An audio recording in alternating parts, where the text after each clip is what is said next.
Have you ever watched a daughter steal $800,000 from her dying mother while banning her own sibling from saying goodbye?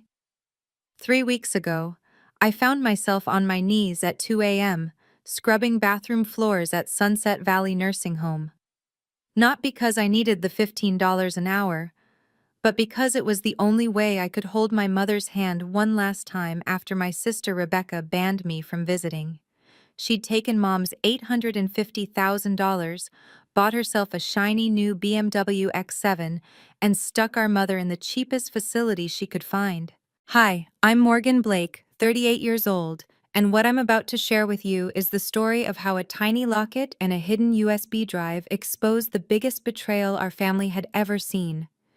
A betrayal that would ultimately lead to a courtroom showdown, a fortune restored, and justice served in ways Rebecca never saw coming. If you're watching this, please subscribe and let me know where you are watching from.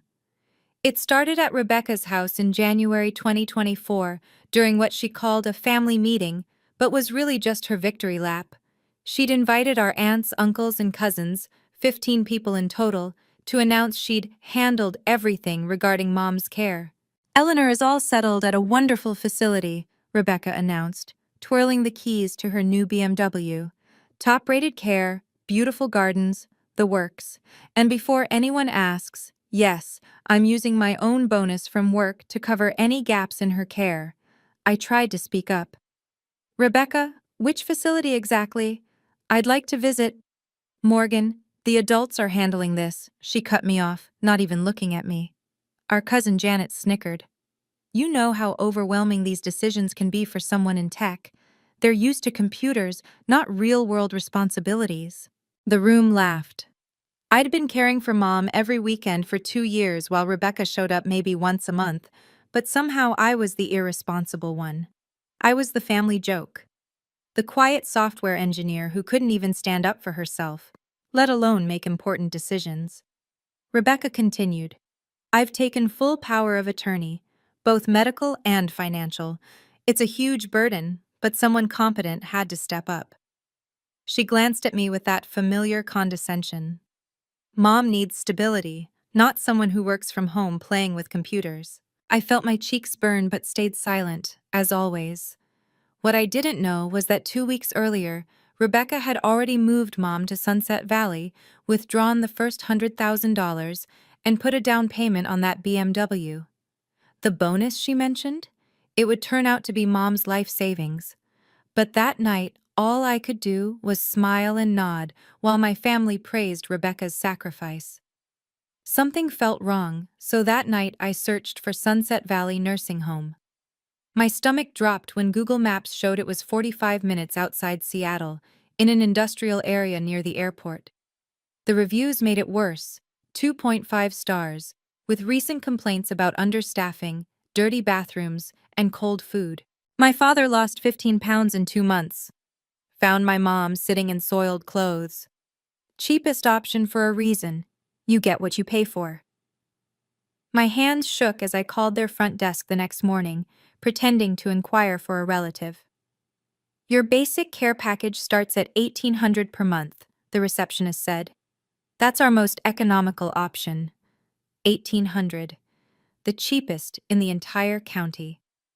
I then called Willowbrook Manor, the 5-star facility Rebecca had described at dinner. Our memory care unit starts at $8,000 monthly, they informed me. We have a 2-year waiting list. Rebecca had Mom's entire savings, $850,000 according to the last bank statement I'd seen, yet she'd chosen the absolute cheapest option available. Where was the money going? I tried calling Mom's cell, but it went straight to voicemail. Called the nursing home directly, but they said Eleanor Blake couldn't come to the phone. Is she okay? I asked, panic rising. I can only discuss patient information with authorized contacts, the nurse replied. Rebecca Blake is listed as the sole contact. That evening, my phone buzzed with a text from Rebecca. Heard you've been snooping around. Don't even think about visiting Mom. You'll only confuse and upset her. I've made sure of that. Made sure? What did that mean? I was about to find out exactly how far my sister had gone to keep me away.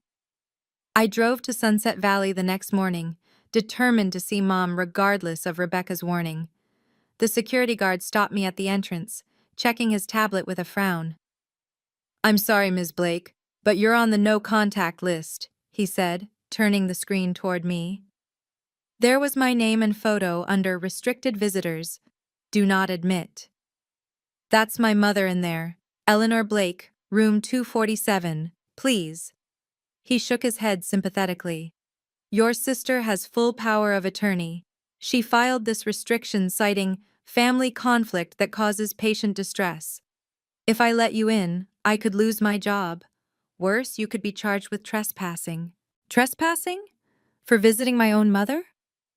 "Ma'am, I understand it's hard, but Ms. Rebecca Blake provided legal documentation. She specifically stated you have a history of upsetting the patient and causing psychological disruption.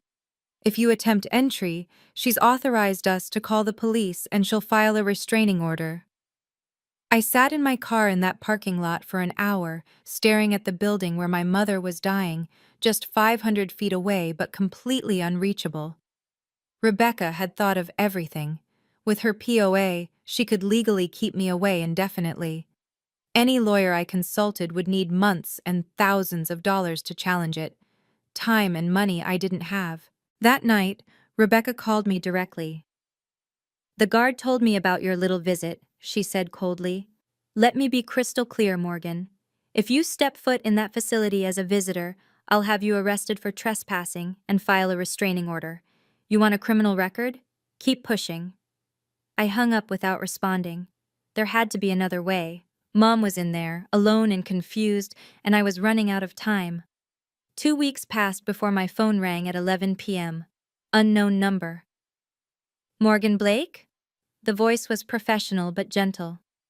"This is Dr. Sarah Coleman, head nurse at Sunset Valley. I shouldn't be calling you, but your mother, she doesn't have much time.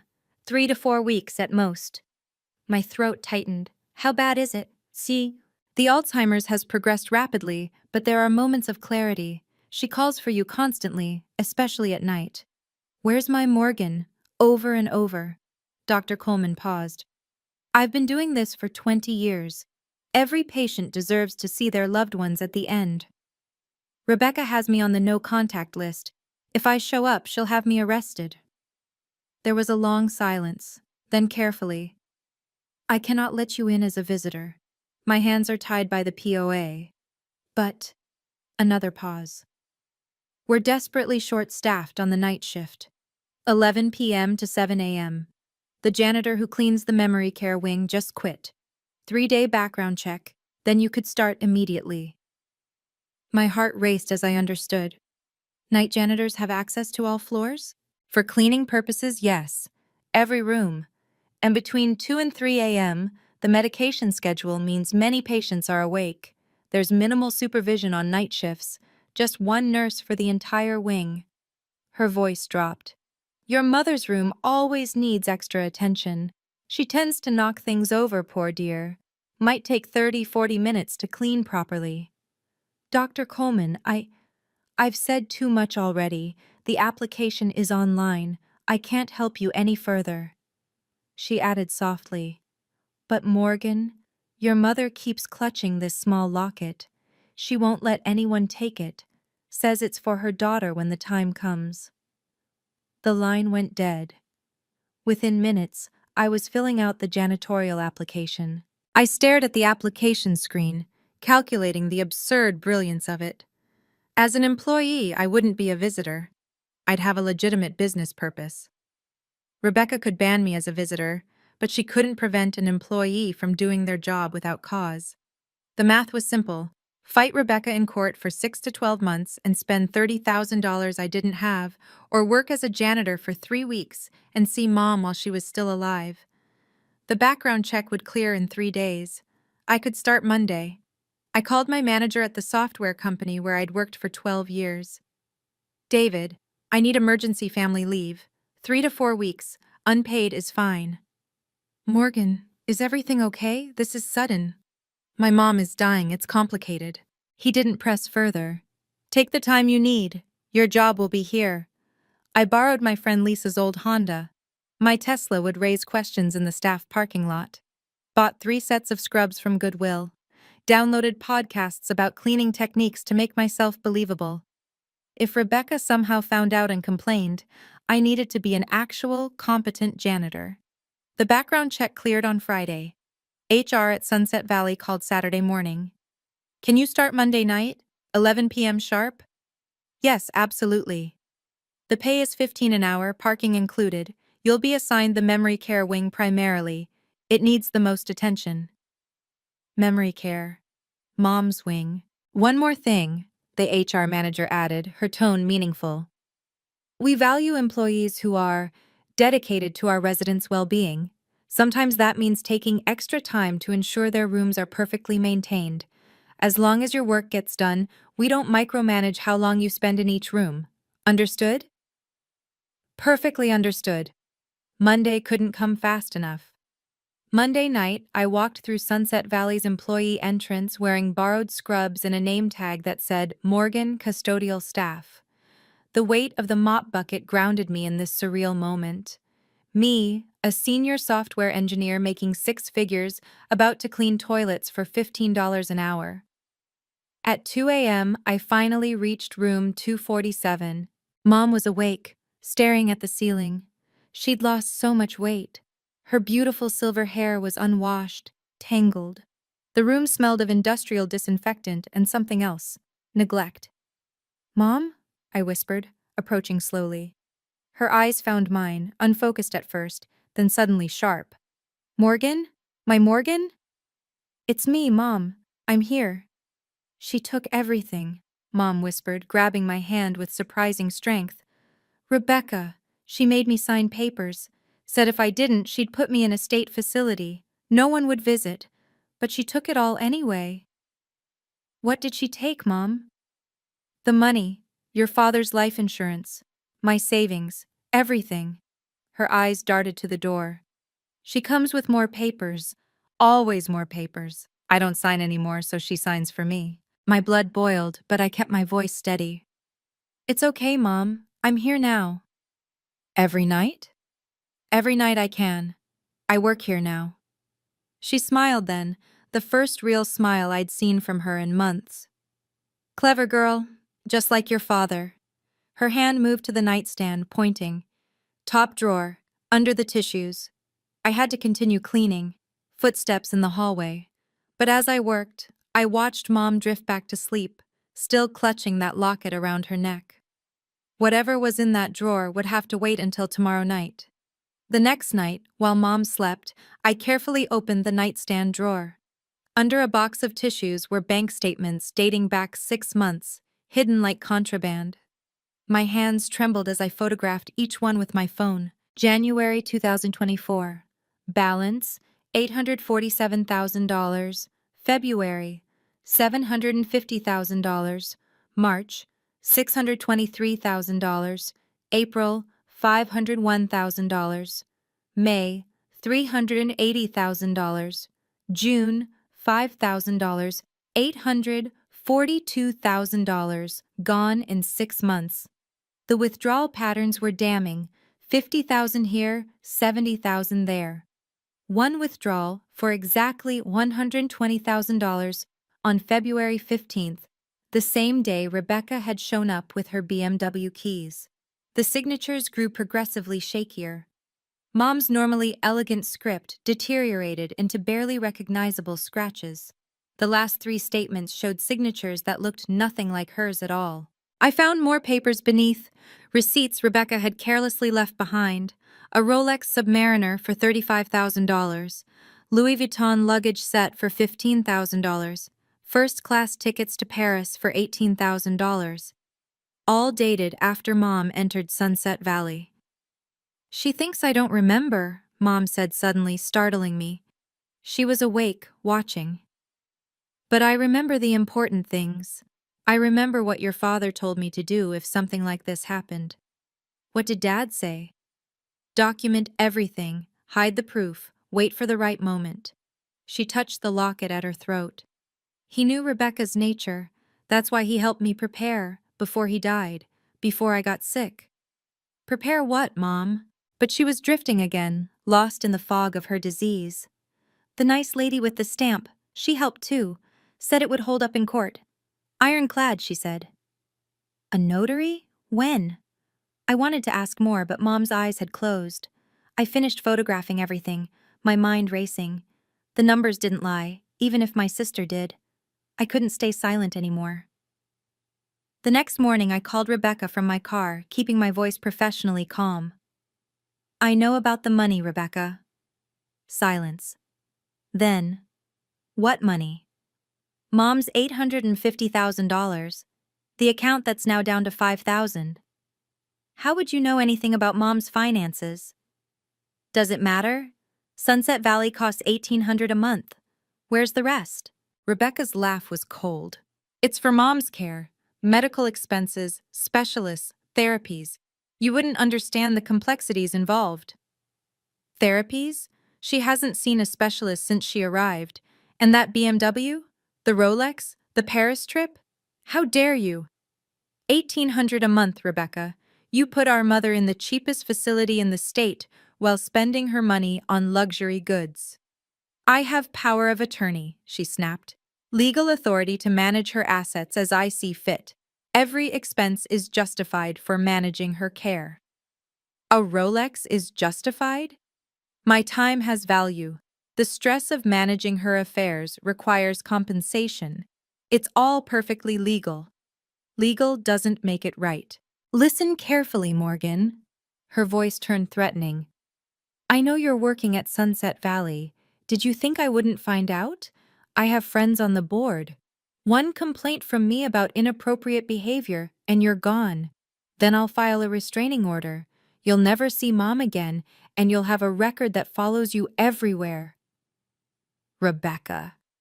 Stay in your lane, little sister. Mop the floors, empty the trash, and keep your mouth shut, or I'll make sure you regret it.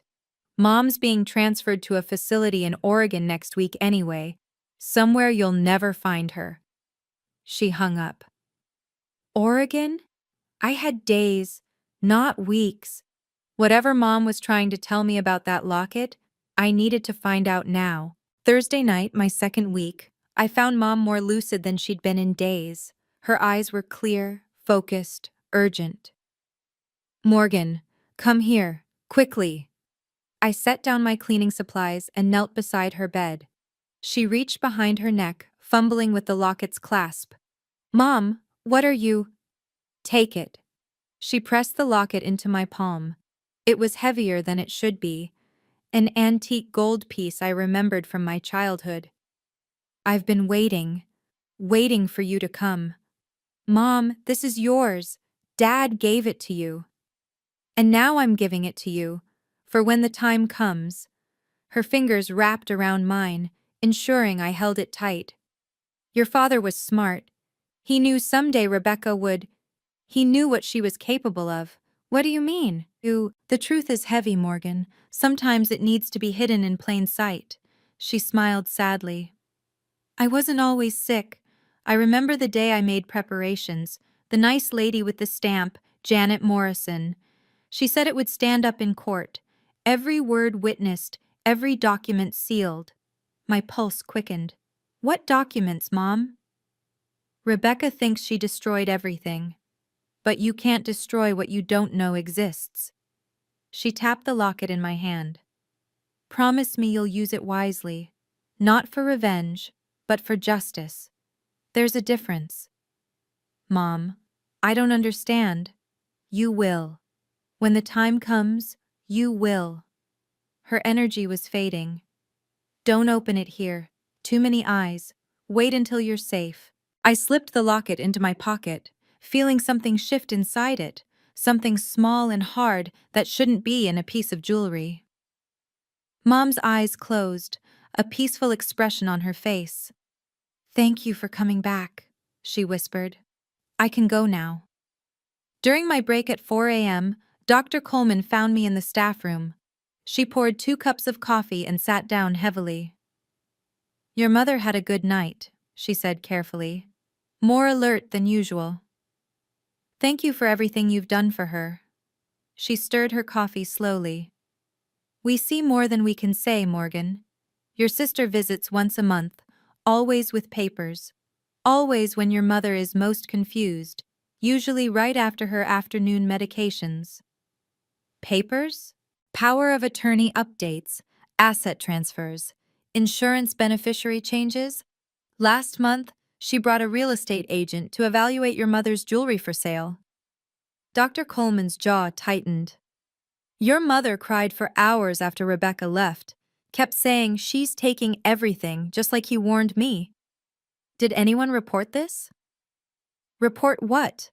A daughter with legal POA managing her mother's affairs?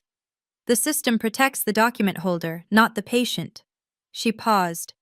But I've been keeping notes, personal observations, times, dates, your mother's condition during each visit. If someone ever needed a witness, would you testify to what you've seen? In a heartbeat. Your mother is being moved Tuesday, by the way. Rebecca filed the transfer paperwork yesterday. A facility in Portland. Medicaid only. She claimed your mother's funds have run out. Run out? After $850,000? That's what Rebecca documented. Apparently your mother's care has been extraordinarily expensive. Her tone dripped sarcasm. Strange how the expenses match the exact price of a BMW X7, luxury goods, and European vacations. You've been watching. We all have. The day shift nurses, the other janitors, even the administrator. But without legal standing, we're powerless. She stood to leave, then turned back. Your mother's been preparing for something. I don't know what, but she's been protecting that locket like it holds the secrets of the universe. If only she knew how right she was. Friday night, Mom was in a deep sleep when I arrived at her room. The transfer to Portland was in 4 days. If there was something in the locket, I needed to know now. I sat in the bathroom with the door locked and carefully opened the antique piece. Inside was a faded photo of our family from 1995, Mom, Dad, Rebecca, and me at Christmas. But there was something else, tucked behind the photo's backing. A micro USB drive, barely larger than my fingernail, with a tiny label. Truth, 2022. My hands shook as I connected it to my phone using the adapter I always carried. One file appeared. Eleanor Blake, Testament, 2022, MP4. The video was 47 minutes long. I couldn't watch it here. My phone battery was at 12%, and I needed to be careful. But I saw the thumbnail. Mom sitting in what looked like a law office, healthy and alert, with another woman beside her. My phone buzzed. A text from Rebecca. Mom's being moved Tuesday morning, 6 a.m. Don't bother showing up, you're still on the no-contact list, and I've informed the Portland facility about your stalking behavior. Stalking behavior? She was already building a case against me. I carefully reassembled the locket and put it in my pocket. Whatever was on that video, Mom had hidden it for 2 years, waiting for the right moment. She'd held on to her clarity just long enough to pass it to me. Back in Mom's room, I held her hand while she slept. I found it, Mom, I whispered. Whatever happens next, I promise I'll use it wisely. She didn't wake, but her fingers squeezed mine gently. Somehow she knew. 3 more days, then everything would change. If you've ever had to fight just to see someone you love, you'll understand what comes next. This story is about to take a turn that nobody saw coming. Before we continue, please hit that subscribe button and ring the notification bell. Your support helps me share these important stories. Now, let me tell you what I discovered on that USB drive that changed everything. Saturday morning, alone in my apartment, I finally watched the video. Mom appeared on screen, sitting in a professional law office. The date stamp showed March 15, 2022, 2 years before her diagnosis. My name is Eleanor Blake, she began, her voice strong and clear. I am of sound mind and body, as verified by Dr. Patricia Hoffman's evaluation attached to this recording. I'm making this video testament in the presence of Notary Public Janet Morrison. The camera panned to show Janet Morrison, an official seal on the desk, then back to Mom. I've recently been diagnosed with early-stage Alzheimer's disease. My doctors estimate I have 2 to 3 years before significant cognitive decline. I'm recording this now while I'm still fully capable of making my own decisions. My throat tightened as Mom continued. I hereby designate my daughter, Morgan Blake, as my sole beneficiary and the person I trust to handle my affairs when I'm no longer able. I explicitly do not grant this authority to my daughter, Rebecca Blake, due to her history of financial manipulation and coercion. She held up documents. Rebecca has repeatedly pressured me to sign over my assets. Last month, she threatened to have me declared incompetent and placed in a state facility if I didn't comply. These are her text messages making these threats. The video showed screenshots, Rebecca's number clearly visible, her words brutal.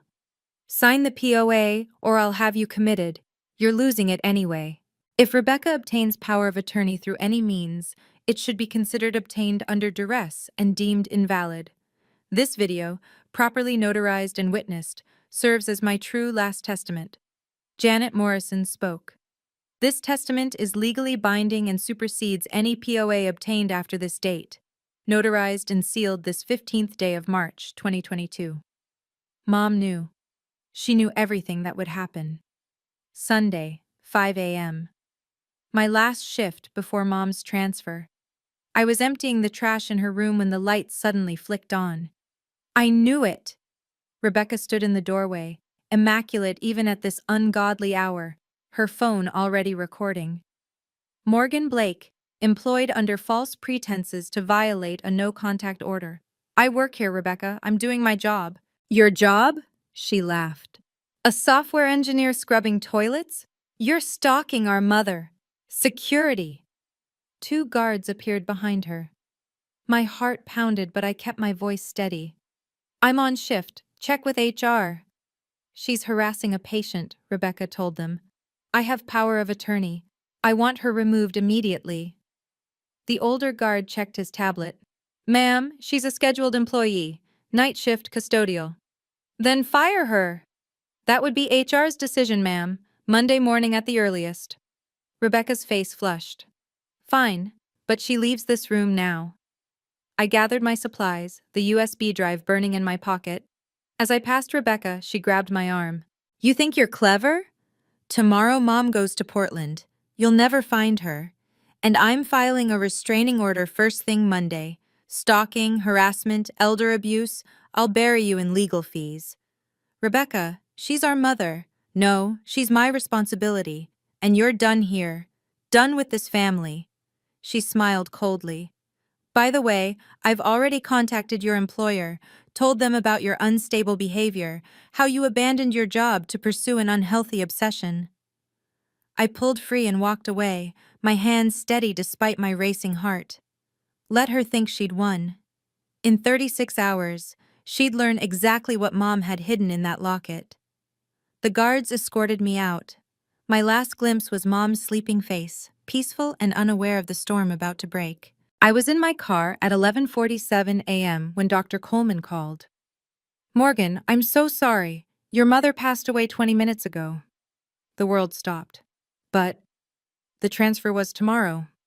She went peacefully in her sleep. Rebecca was notified and has already been here. She's arranged for immediate cremation, no service. I tried to suggest waiting, but she has POA. My voice sounded hollow. Morgan, I need to tell you something. Your mother woke briefly this morning. She asked for you. When I told her you'd been removed from the building, she smiled and said, Good, she has it. She's safe. Then she closed her eyes and let go. Tears burned my eyes. Mom had held on just long enough. Rebecca has instructed us to dispose of all your mother's belongings, but... Dr. Coleman paused. If you happen to be parked behind the facility at 2 p.m., and if a box of personal items happen to be sitting by the dumpster, well, we can't control what people take from the trash. Thank you, I whispered. Your mother was a remarkable woman. Whatever she was protecting, I hope it was worth it. At 2 p.m., I found the box. Inside were Mom's few possessions, her reading glasses, a sweater, family photos Rebecca hadn't wanted. And at the bottom, Mom's medical files, including one Rebecca had missed. Dr. Patricia Hoffman's cognitive evaluation from March 2022, stating Eleanor Blake was fully competent with no signs of diminished capacity, the same date as the video. I sat in my car, holding Mom's sweater, and made my decision. Rebecca thought she'd won. She'd stolen everything and left Mom to die alone. But Mom had planned for this. And now it was my turn to finish what she started. What happened next changed everything. If you think Rebecca got away with this, think again. The USB my mother left behind was about to expose years of deception. Before I reveal what happened in court, please take a moment to like this video and share it with someone who needs to hear this story. Now let me show you how justice was finally served. Monday morning, I walked into the offices of Martinez & Associates with the USB drive, Mom's medical evaluation, and every document I'd photographed. David Martinez, a former prosecutor turned estate attorney, listened to my story without interrupting. When the video finished playing, he leaned back. This is elder abuse, fraud, and potentially criminal theft. Your mother was brilliant to create this. Rebecca has POA. Doesn't that protect her? Not when it was obtained through coercion. This video predates her POA by 6 months. It explicitly states any future POA should be considered invalid. He pulled up his computer. I'm filing an emergency motion today. We're asking the court to freeze all accounts, reverse the property transfers, and hold Rebecca accountable. How much will this cost? $5,000 retainer. But when we win, and we will win, Rebecca will be ordered to pay your legal fees. I wrote the check from my emergency fund. How long do we have? Rebecca's been moving fast since your mother's death. She's already initiated probate, claiming to be the sole beneficiary. But she made one mistake. She filed in King County. Judge Patricia Williams oversees estate disputes there. She has zero tolerance for elder abuse. When can we go to court? I can get us an emergency hearing within 72 hours. But Morgan, once we file, Rebecca will know you have something. She'll come at you with everything. Let her. Mom held on for 2 years to give me this evidence. I won't let her down. David started drafting immediately. We'll need witnesses, anyone who saw Rebecca's behavior. I have 3 nurses from Sunset Valley ready to testify. Perfect. And Janet Morrison, the notary? I'll find her. Good. Because in 3 days, we're going to war. The next 72 hours were a blur of preparation. Janet Morrison, the notary, immediately agreed to testify. I've been waiting for this call, she said. Your mother made me promise to be available whenever you needed me. Dr. Coleman and 2 other nurses from Sunset Valley provided sworn affidavits about Rebecca's monthly visits with papers, always timing them for when Mom was most confused. The bank provided records showing the hemorrhaging of funds, $845,000 transferred out in 6 months. My phone exploded with texts from Rebecca. What did you do? My lawyer says you filed something. You're going to regret this. I'll destroy you. I didn't respond. David called Tuesday evening. Rebecca hired Whitman and Associates, big firm, expensive. She's claiming you manipulated your mother and forged the video. Can she prove that? No, but she'll try to muddy the waters. She's bringing character witnesses, 15 family members who'll testify she was the responsible daughter. They never visited Mom.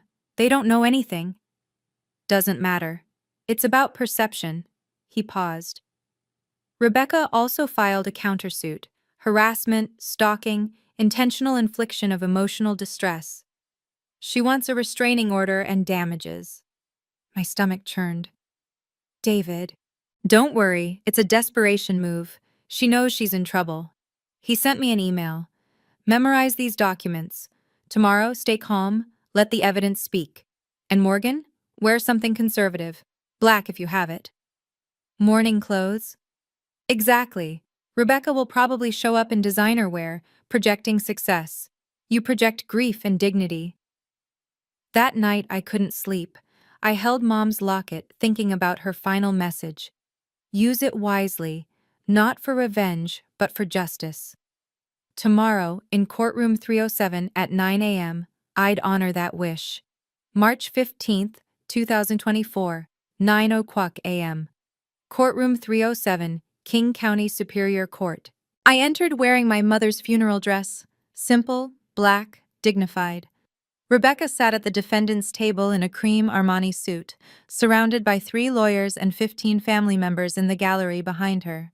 They whispered and pointed when they saw me. Judge Patricia Williams, a woman in her late 50s with sharp eyes, called the hearing to order. This is an emergency motion regarding the estate of Eleanor Blake. Mr. Martinez, you may proceed. David stood. Your Honor, we're here because of the systematic financial exploitation of a vulnerable elder. The defendant, Rebecca Blake, used threats and coercion to obtain power of attorney, then drained her mother's life savings while providing substandard care. Rebecca's lead attorney, James Whitman, interrupted. Objection. These are unsubstantiated allegations from a disgruntled family member with a history of instability. We have evidence, Your Honor, David continued calmly. Video testimony from Eleanor Blake herself, recorded while fully competent, predating any POA by 6 months. Judge Williams leaned forward. Video testimony? Yes, Your Honor. Properly notarized and witnessed. We request permission to present it now. Rebecca's face went pale. She whispered frantically to her lawyers. Whitman stood. Your Honor, we haven't had time to verify the authenticity. You've had 72 hours' notice, Counselor. The judge cut him off. I'll allow it. The bailiff dimmed the lights. A large screen descended. David inserted the USB drive. Your Honor, David said, what you're about to see was Eleanor Blake's final attempt to protect herself and her assets from exploitation. She knew what was coming and prepared accordingly. He pressed play. Mom's face filled the screen, clear-eyed and determined. The room fell silent. Mom's voice filled the courtroom, strong and clear. My name is Eleanor Blake. I am of sound mind and body, as verified by Dr. Patricia Hoffman's evaluation attached to this recording. I watched Rebecca's face drain of color as Mom continued. I hereby designate my daughter, Morgan Blake, as my sole beneficiary. I explicitly do not grant this authority to my daughter Rebecca Blake due to her history of financial manipulation and coercion. Gasps rippled through Rebecca's supporters when the screenshots appeared. Rebecca's texts threatening to have Mom committed if she didn't sign the POA. Sign the papers or I'll have you declared incompetent. You're losing it anyway. Might as well make this easy. State facilities are horrible, Mom. Don't make me do this. Judge Williams' expression hardened with each message. When Janet Morrison appeared on screen, confirming the notarization, Rebecca stood abruptly. This is fake. She made this up. Mom was already sick. Sit down, Ms. Blake, Judge Williams commanded coldly. The video concluded with Mom's final words. If you're watching this, it means Rebecca succeeded in taking control. Please don't let her get away with it. The money isn't important. It's about protecting others from what she's capable of. The lights came back on. The courtroom was silent except for Rebecca's ragged breathing. Judge Williams looked directly at Rebecca. Ms. Blake, this video was dated March 15th, 2022. When did you obtain power of attorney? Rebecca's lawyer answered, September 2022, Your Honor. 6 months after this video explicitly stated any future POA should be considered invalid. Your Honor, Mrs. Blake's mental state. I have Dr. Hoffman's evaluation right here, the judge interrupted, holding up the document. Fully competent, no cognitive impairment. Ms. Blake, do you have any explanation for those threatening messages? Rebecca remained silent, her hands shaking. Rebecca's lawyer tried to salvage the situation. Your Honor, my client was under tremendous stress caring for her mother. Those texts were taken out of context. What context justifies threatening to institutionalize your mother? Judge Williams asked sharply. Rebecca finally spoke, her voice cracking. She wasn't capable of managing her finances. I had to step in. Someone had to be responsible. Responsible? David stood, holding bank statements. Your Honor, within 6 months, Ms. Rebecca Blake withdrew $845,000 from her mother's accounts. The facility she chose cost $1,800 per month, the cheapest in the county.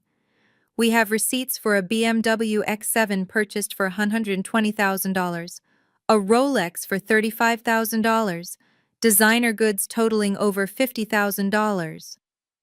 Those were necessary expenses, Rebecca protested. Managing her care required a Rolex, Judge Williams interrupted. Explain how a luxury watch was necessary for your mother's care. Rebecca's supporters shifted uncomfortably. Her cousin Janet, who'd laughed at me months ago, stared at the floor. I needed to maintain professional appearances for meetings with healthcare providers. And the BMW? Transportation to visit facilities. David produced more evidence. Your Honor, Rebecca visited her mother exactly once per month, for less than 30 minutes each time. We have sworn affidavits from 3 nurses confirming this.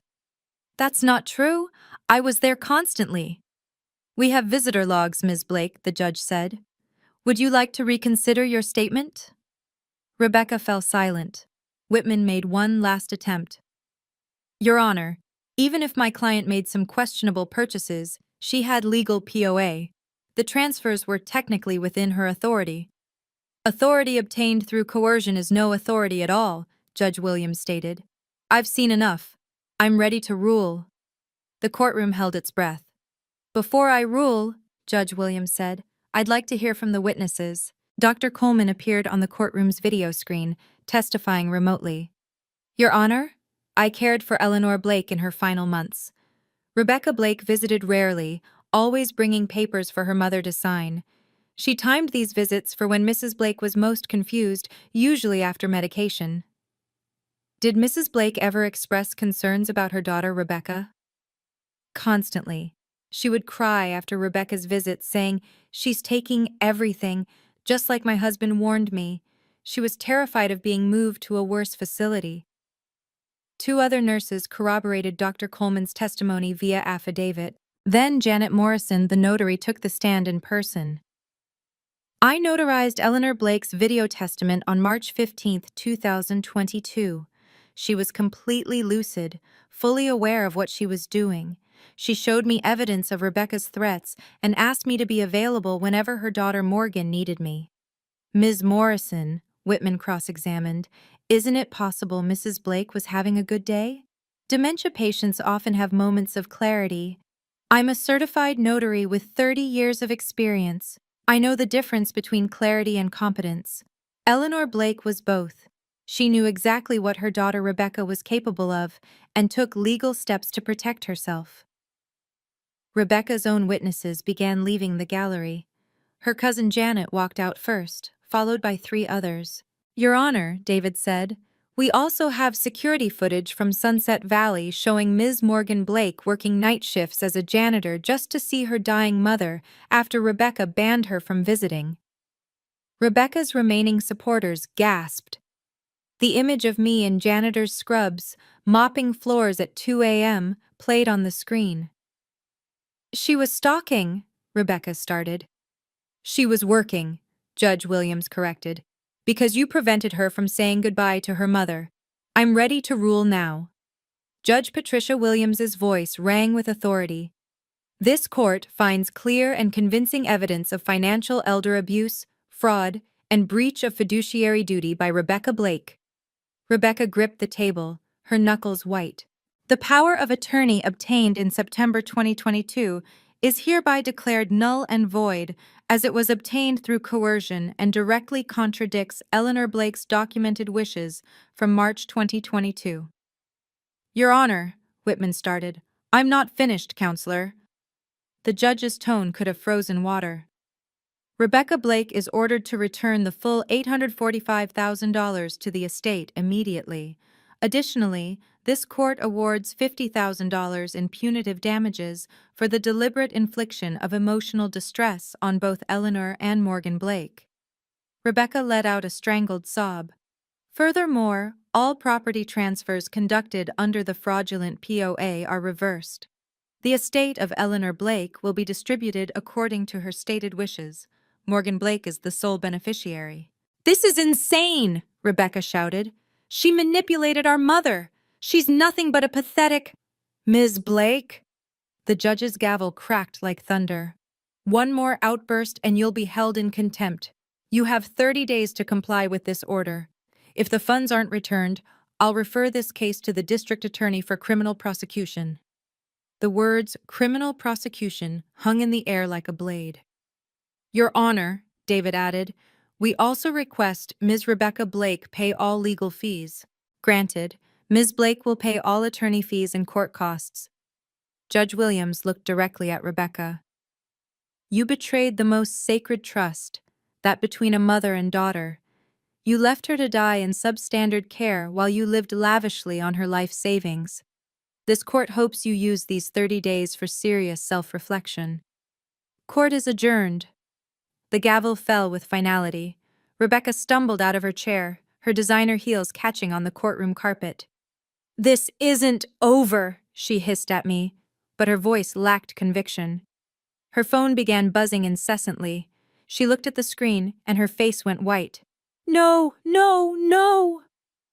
I could see the notifications piling up. BMW Financial Services, her employer, American Express. Word traveled fast in the digital age. Rebecca, Whitman said quietly, we need to discuss payment. Our retainer doesn't cover appeals, and frankly, you have no grounds. Not now. She pushed past him, rushing toward the exit. Her remaining supporters, only 3 of the original 15, avoided eye contact as she passed. In the hallway, Rebecca's phone rang. She answered on speaker by accident. Ms. Blake, this is Harrison Motors. We've been notified of a court judgment against you. Your BMW needs to be returned within 48 hours or we'll initiate repossession. She frantically pressed buttons to silence it, but another call came through. Rebecca, it's Tom from HR. We need you to come in immediately. There's been a serious allegation about misuse of company time and resources. She ran toward the parking garage, her perfect composure finally shattered. My Aunt Margaret, one of the few relatives who'd remained, approached me slowly. Morgan, I didn't know. Rebecca told us you were unstable, that you were harassing Eleanor. We believed her because— She paused, ashamed. Because she seemed so successful, so put together. Sometimes the truth is the heaviest burden to bear, I said quietly, remembering Mom's words. Margaret hugged me briefly, then left. David put his hand on my shoulder. You did it, Morgan. Your mother would be proud. I touched the locket at my throat. I'd worn it to court for strength. She knew this day would come. She planned everything. 3 days later, the consequences hit Rebecca like an avalanche. Her company placed her on indefinite suspension, pending an investigation into misrepresentation of personal emergencies and potential fraud. Apparently, she'd been claiming Mom's care as justification for extended absences while she was actually shopping in Paris. The BMW was repossessed on day 5 when Rebecca couldn't produce immediate payment. A neighbor filmed it being loaded onto a truck while Rebecca screamed at the repo men. The video went viral on local Facebook groups within hours. Her social media told the rest of the story. From 2,500 Facebook friends, she dropped to 500 within a week. Her carefully curated Instagram, full of luxury goods and blessed life posts, was flooded with comments calling her out. She deleted everything and went private. The Rolex and designer goods appeared on consignment websites within 2 weeks. Public records showed she'd moved from her $4,000 a month penthouse to a 1-bedroom apartment in Renton, the same kind of place she used to mock me for living in. David forwarded me an email from Rebecca's lawyer. My client is prepared to begin repayment. She can manage $5,000 per month. That's $170 months, I calculated. Over 14 years. We can demand a lump sum by forcing sale of her remaining assets, David offered. No, let her make payments. Every month she'll remember what she did. The local news picked up the story. Daughter, forced to work as janitor to see dying mother, Court Awards Justice. It sparked a wave of similar stories. 3 other families reached out to David, saying my case gave them courage to fight their own battles against financial elder abuse. Mom's sacrifice, hiding that USB for 2 years while enduring Rebecca's exploitation, was already protecting others. With the estate settled, I had difficult decisions to make. Mom's house in Bellevue sold for $650,000. She'd paid off the mortgage years ago, despite Rebecca claiming otherwise. I sat in Mom's empty living room one last time, remembering Christmas mornings and birthday parties. This house held our entire family history, but keeping it would mean holding on to pain. The first $200,000 went to establishing the Eleanor Blake Memorial Scholarship at the University of Washington's School of Social Work. It would fund students committed to elder advocacy, particularly those who'd cared for family members with dementia. Another $50,000 went to the Alzheimer's Association in Mom's name. They sent a beautiful letter saying the donation would fund research and support groups for families. I kept $400,000 as an emergency fund and investment for the future. Mom would want me to be secure, to never be vulnerable to someone like Rebecca again. The funeral I organized was everything Rebecca had denied Mom. 200 people attended, former co-workers, church friends, neighbors who remembered her kindness. Dr. Coleman and the Sunset Valley nurses came, sitting in the front row like family. Rebecca didn't attend. She sent flowers, grocery store carnations with a generic card. Sorry for your loss. Not our loss. Your loss. During the service, person after person shared stories of Mom's generosity, her wisdom, her strength. The scholarship recipients would be announced each year on Mom's birthday, ensuring her legacy lived on. Your mother was preparing for this even before she got sick, Janet Morrison told me after the service. She knew Rebecca's nature and wanted to protect not just her assets but you. That video was her way of fighting back when she could no longer fight herself. The Seattle Times article about our case exploded online, 15,000 shares in 48 hours. The headline read, "Daughter exposes sister's $850K elder fraud through hidden USB message from Mom." My inbox flooded with messages from strangers sharing similar stories. My brother did the same thing. "Thank you for giving me courage to check on my father. We're filing charges against my sister-in-law tomorrow." The ripple effect was immediate. Sunset Valley underwent a state investigation after 3 more families came forward about inadequate care and suspicious POA situations. They were forced to implement new protocols for verifying visitor restrictions and monitoring patient welfare. 2 other budget facilities in King County faced similar scrutiny. The state legislature fast-tracked a bill called Eleanor's Law, requiring video documentation for POA transfers involving adults with dementia diagnoses and mandatory oversight for accounts over $100,000. A producer from a true crime podcast reached out, wanting to feature our story. "Your mother's foresight could help thousands of families recognize the warning signs," she said. I agreed, on condition that all proceeds went to the scholarship fund. Local elder care attorneys reported a 40% increase in families seeking protective documentation after our story went viral. The Blake case, as lawyers called it, became a cautionary tale taught in estate planning seminars. Even Rebecca's former company implemented new policies, requiring documentation for family emergency leave and conducting audits on extended absences. "Your story gave me the courage to check on my father," one message read. "I found out my stepmother had moved him to a Medicaid facility while keeping his pension. We're in court next month." Mom's final message wasn't just about our family's justice. It became a catalyst for systemic change.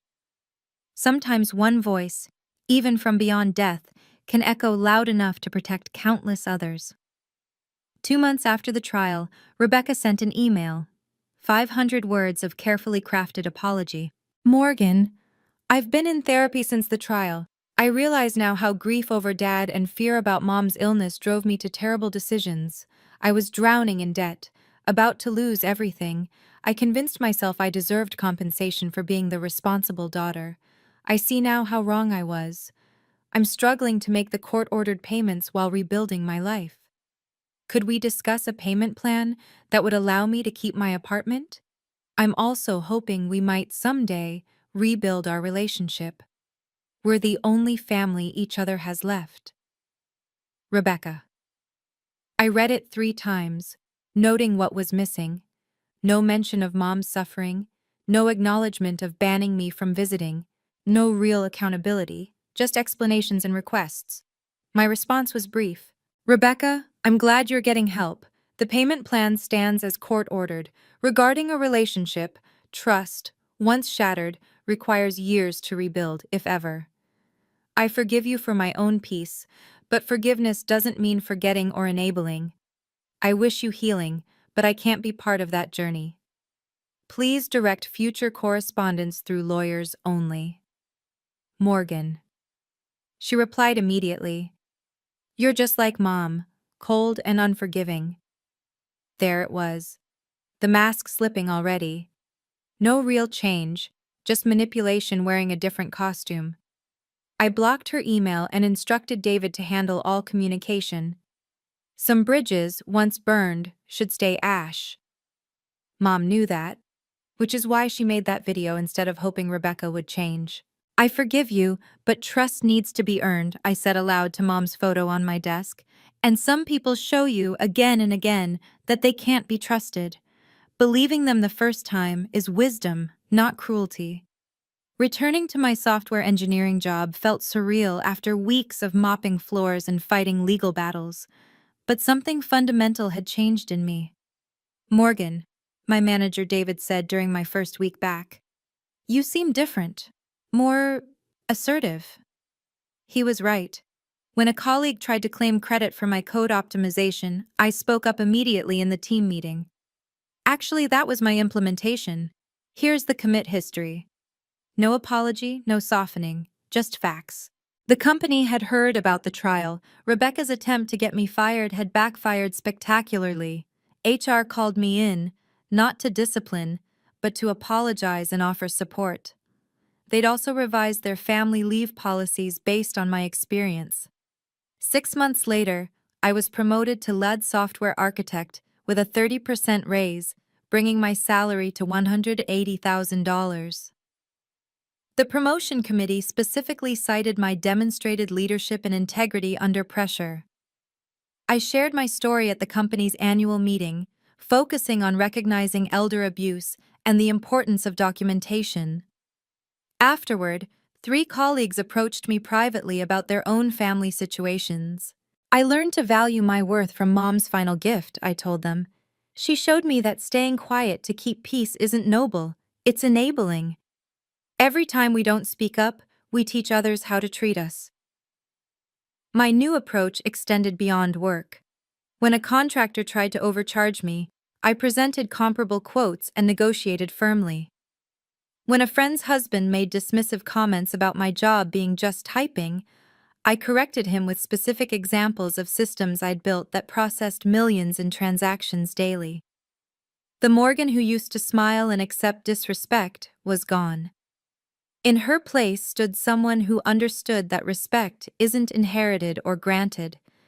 It's commanded through consistent boundaries and self-advocacy. Thanksgiving arrived with the usual family group text from Aunt Margaret, organizing the gathering at her house. For the first time in my life, I responded with conditions. I'll attend if we agree to these boundaries. No discussion of the trial or Rebecca, no questions about Mom's estate, no guilt-tripping about family obligations. If these topics arise, I leave immediately. The text chain exploded. Cousin Janet, who'd mocked me at Rebecca's announcement dinner, wrote, "Demanding much? Family doesn't set conditions." "Healthy families respect boundaries," I replied. "Those who can't aren't family I need." Uncle Robert called me directly. "You can't just erase Rebecca. She's family." "She's your family if you choose. She's not mine, and I won't discuss this further." Thanksgiving came. 12 relatives attended. Rebecca wasn't invited after 3 cousins insisted they wouldn't come if she did. The first hour was tense, everyone walking on eggshells. Then Cousin Janet tested me. "It's sad that sisters can't forgive each other. Your mother would want—" I stood up, grabbed my coat. Thank you for dinner, Margaret. Wait! Margaret intercepted me. Janet, that was inappropriate. Morgan set clear boundaries. Respect them or leave. Janet looked shocked. The family had never seen anyone actually enforce consequences before. I stayed. The rest of dinner was pleasant, even warm. By dessert, relatives were asking about my promotion, my volunteer work with elder advocacy, normal things that had nothing to do with drama or trauma. Boundaries aren't walls, I told my teenage cousin, who asked privately why I'd almost left. They're gates with rules. Those who respect the rules are welcome inside. Those who don't, stay out. It's that simple. She nodded, understanding in a way the older generation couldn't. Sometimes wisdom skips backwards. The Elder Advocacy Support Group met every Wednesday at the community center. I started attending to process my own experience but soon became a mentor to others facing similar battles. My brother has mom's POA and just bought a boat, Sarah shared, tears streaming. She's in a state facility while he's sailing. I handed her my written guide. Protecting Your Loved Ones, a practical guide to elder financial abuse, which I'd self-published online. 10,000 downloads in the first month, with all proceeds going to mom's scholarship fund. Document everything, I told the group. Every visit, every transaction, every conversation. Facts win cases, not emotions. 5 people in our group were currently fighting POA abuse. I connected them with David Martinez, who offered reduced rates. 3 cases were resolved within months, returning over $2 million to elderly victims. One evening, a young man named Marcus approached me. My dad's girlfriend isolated him from everyone. He's got Parkinson's and she's spending everything. I spent 3 hours walking him through the steps, hiring a private investigator, requesting bank records, finding witnesses, building a timeline. 6 months later, he sent me a photo from court. His father's assets recovered, the girlfriend facing charges. You saved my dad, he wrote. Your dad saved himself by raising someone who wouldn't give up, I replied. The ripple effect continued. I spoke at senior centers, warning about red flags. Sudden POA changes, isolation from family, unexplained asset transfers, cheap care despite available funds. After each talk, at least one person would approach with suspicions about their own situation. Every story shared prevents another tragedy, I'd tell them, holding mom's locket. My mother's suffering wasn't meaningless if it protects even one other parent from the same fate. 1 year after mom's death, I organized a memorial service at the University of Washington where we announced the first scholarship recipients. The auditorium was packed. Families from the support group, Sunset Valley nurses, even Judge Patricia Williams attended. The Eleanor Blake Scholarship goes to Maria Santos, I announced, a social work student who cared for her grandmother with Alzheimer's while completing her degree. Maria took the podium crying. My grandmother died last month, but she knew I'd graduated. This scholarship means I can focus on helping other families instead of working 3 jobs. Mrs. Blake's story saved us. We got POA reversed from my uncle just in time. $25,000 per year for 4 years. Mom was sending another defender into the world. Dr. Coleman spoke next. Eleanor Blake suffered, but she never surrendered. Even in her confusion, she protected that locket like it held the secrets of the universe. Because for her daughter, it did. Rebecca sent flowers, expensive this time, birds of paradise with a card. Remembering Mom. Still couldn't write our mom. I donated them to the hospital's cancer ward. After the ceremony, I visited Mom's grave, a simple headstone. Eleanor Blake, mother, teacher, protector. I'd added protector because that's what she was, even in her final days. You did it, Mom, I whispered, placing fresh roses by the stone. The scholarship, the law changes, the family saved. This is all you. You turned pain into purpose. The wind rustled through the cemetery trees, and for a moment, I could swear I smelled her perfume. White shoulders, the same scent she'd worn my entire life. Mom's love didn't end with death. It continued through every life touched by her story, every elder protected by the changes she inspired. 18 months after the trial, David forwarded me Rebecca's payment history. She'd managed 12 payments of $5,000 each, $60,000 of the $895,000 owed. At this rate, she'd be paying until she was 64. Public records told the rest of her story. She worked as a sales associate at a department store, earning maybe $35,000 annually, a 70% pay cut from her previous management position. Her LinkedIn showed a 2-year gap in employment history she couldn't explain without admitting to the trial. "I heard about Rebecca," Aunt Margaret mentioned during a family dinner. "She's in therapy twice a week, has been for 8 months. The therapist contacted me as part of her treatment, wanting family perspectives." "What did you tell them?" "The truth. That she'd always been manipulative, even as a child. That we enabled it by admiring her success and dismissing your concerns." I felt no satisfaction in Rebecca's downfall. "Everyone deserves a chance to grow from their mistakes," I said, meaning it. Margaret studied me. "You've forgiven her?" "Forgiveness and reconciliation are different things. I hope she becomes a better person, but I won't be around to witness it." 2 relationships had ended when men Googled Rebecca and found the news articles. She'd moved twice when neighbors recognized her from the viral story. Her Instagram remained private, 47 followers instead of thousands. But she was consistent with payments, never missing one. David said she'd inquired about increasing them to $7,000 monthly to shorten the timeline. "She's trying," he noted. "Good for her," I replied and meant it. Redemption was possible for anyone willing to do the work. But that was her journey, not mine.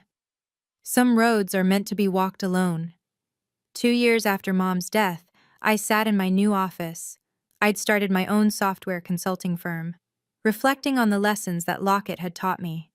First, document everything. I now kept meticulous records of every important conversation, every agreement, every transaction. Trust but verify became my motto. The meek shall inherit the earth, but only if they keep receipts. Second, no is a complete sentence. I stopped over-explaining, stop apologizing for boundaries. When a client pushed for free work beyond scope, I simply said, "No, that requires a new contract." When relatives asked for loans, remembering how they'd sided with Rebecca, "No" sufficed. Third, patterns don't lie. Rebecca had shown her nature repeatedly, we just explained it away. Now I believed people's actions, not their explanations. When someone showed me who they were, I believed them the first time. Fourth, self-worth isn't negotiable. I charged premium rates for my expertise, walked away from disrespectful clients, and never again let anyone dismiss my work as just typing or playing with computers. Fifth, forgiveness doesn't require reconciliation. I'd forgiven Rebecca for my peace, not hers. But forgiveness didn't mean forgetting or allowing her back into my life. Some people are meant to be loved from a distance, a very long distance. Finally, every ending is a beginning. Mom's death ended one chapter, but began another, where her story protected thousands. My relationship with Rebecca ended, but my relationships with chosen family deepened. Respect is earned, not inherited, I told a young woman at the support group who struggled with family boundaries. Blood makes you related. Loyalty, respect, and love make you family. Know the difference. The locket sat in my safe now, its message delivered, its purpose fulfilled. But its lessons lived on in every boundary set, every truth told, every life protected. Today, 3 years after that morning, I scrubbed floors just to say goodbye to my mother. I run a successful consulting firm with 12 employees. The Eleanor Blake Scholarship has funded 7 students. Rebecca has paid $180,000 of her debt. And Eleanor's Law has prevented hundreds of cases of elder financial abuse in Washington state. The locket sits in my office safe, that tiny USB still hidden inside. Sometimes I hold it, remembering Mom's words. Use it wisely. Not for revenge, but for justice. She knew exactly what she was doing with that locket. Every detail planned, every moment calculated, even choosing March 15th for the video, the Ides of March, the day of reckoning. Mom had a sense of poetry even in her rebellion. I still get messages from families whose stories mirror ours. My response is always the same: document everything. Trust your instincts. Don't enable abuse by staying silent. And remember, the person controlling the money isn't always the one providing the care. If you're reading this because someone you love is isolated, if their resources are mysteriously draining, if you're being kept away by someone with legal authority, don't wait. Check on them, ask questions, demand answers. Sometimes the only thing standing between a vulnerable elder and exploitation is one person brave enough to say, "This isn't right." Mom held on just long enough to pass me that locket. She died knowing her message would be delivered, that justice would come, that her story would protect others. Every family has its secrets, but secrets lose their power when exposed to light. Mom knew that. She bet everything on it, and she won. The meek shall inherit the earth, but only if they document everything and hide the evidence where the guilty will never think to look. If this story resonated with you, please share it with someone who might need to hear it. Subscribe for more stories of justice and family truth. Comment below if you've faced similar situations. Our community is here to support each other. What boundaries have you had to set with family?